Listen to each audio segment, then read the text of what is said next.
Preface this by just saying I did this workout. I'm working on my body back in circa 1981. Okay, before we blowed it out in the mid 80s, just after 84, it started.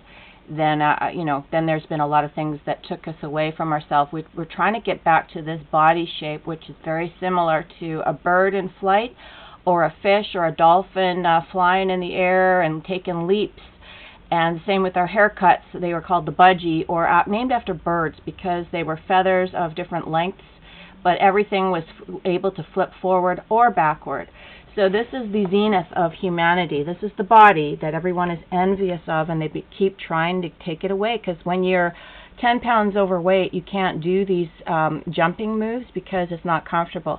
So the cheapskate culture, where you can just buy any stretchy clothes you want, will not encourage you to keep in shape to fit your clothes. See, I've got only clothes now that I want to fit in because it's vintage, it's quality and valuable to me. So is my body. So it goes hand in hand. The clothes make the man, and it's like a European vacation. If it don't feel good when you dance or get a second glance, then it's a no. Remember that scene with Dr. John or whatever his name was, that song? It's all about fashion and good looks. Anyways, now my point is going to be this. Besides this, I'm digressing. You could take this into philosophy and religion, because when we look at the ancient Sumerians, history begins at Sumer. This is a book I'm reading by Samuel Noah Kramer. You can say the whole Bible is matter of fact, and they already knew these even older stories from the very ancient of days. Before Abraham was, I am. That's what Jesus said. He said, I just am. I am not, I am a jealous God, I am a this, I am a that. It's just I am, I is. And the point of that is when they knew wisdom, the wisdom in the forms, think of the Platonic forms. Those are your logos, those are your wisdom, those are the basic things that are kind of wordless, timeless. It's universal, no matter what country you're in. It makes sense. So when he said in one of the poems, it's like, well, I had a spoiled son, but I spoiled you. I never made you chop wood, carry water like all the other fathers did. It's it's reverse, like, it's, what do you call it? It's metaphor. It's sort of like saying, it's telling you that that's bad not to make them exercise. Not to make them exercise is bad all around for the economy. You can see that it's bad because look at us now, okay? Now, what I'm going to do is to show you these two documentaries. Talk 16 was a fantastic documentary following 5 girls that were 16 years old.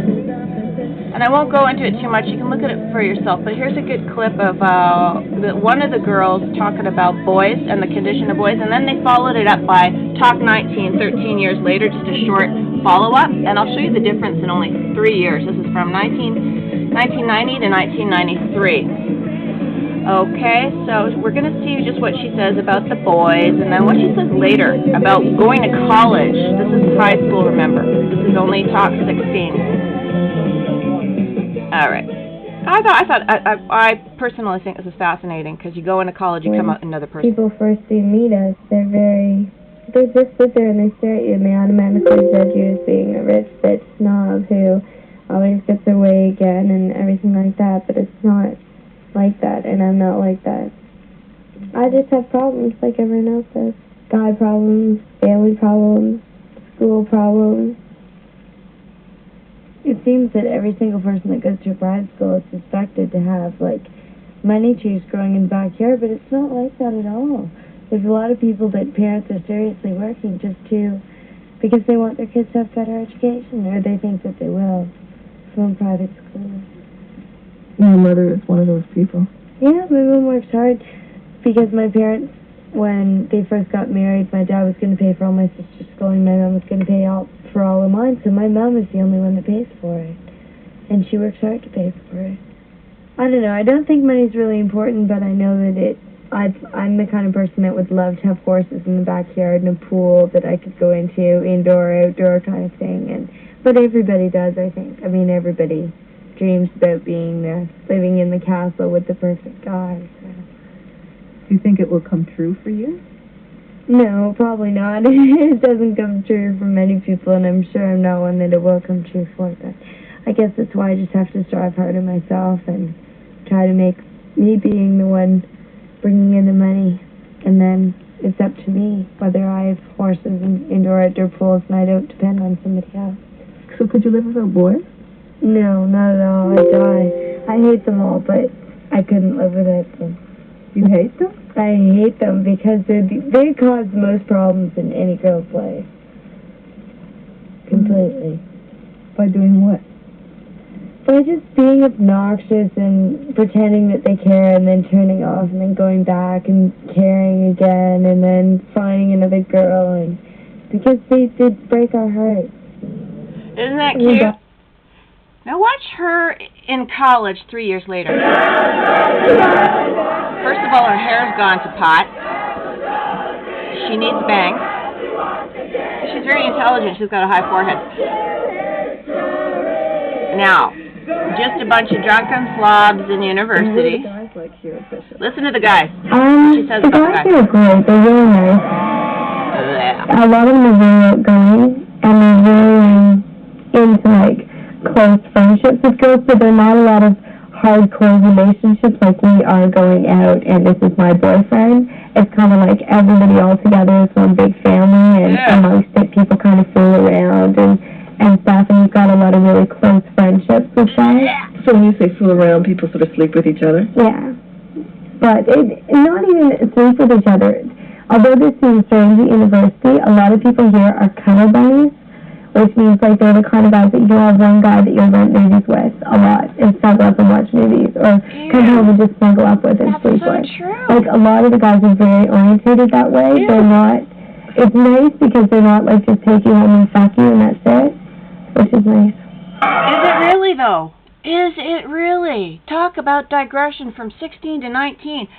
I never went to university, but I know my two older siblings, they did. They came out different people, total assholes, and very ugly.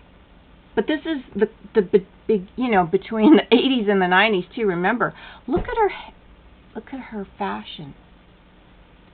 You know what I'm saying? You know what I'm saying? So the culture is like this. This is a good song, Talk Talk, It's My Life. You gotta see the video because it's full of animals.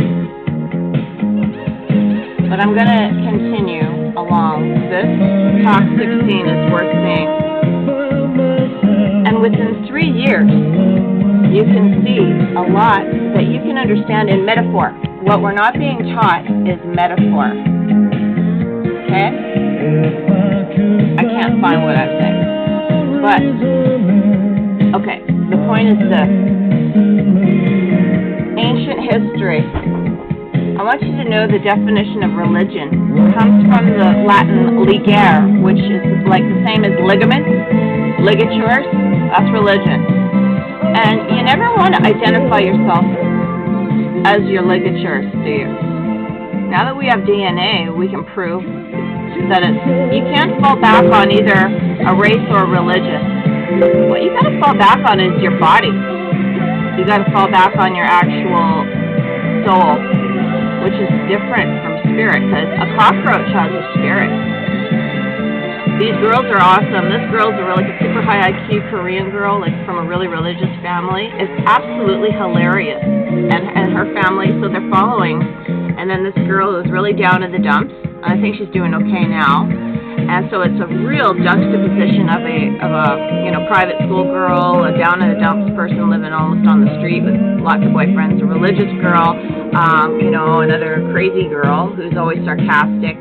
I mean, this girl, and then this one who wants to be an actress, like, But it's heartbreaking, in a good way, So, my point is this. The culture that doesn't want you to walk towards beauty. Oh yeah, my last thing is this.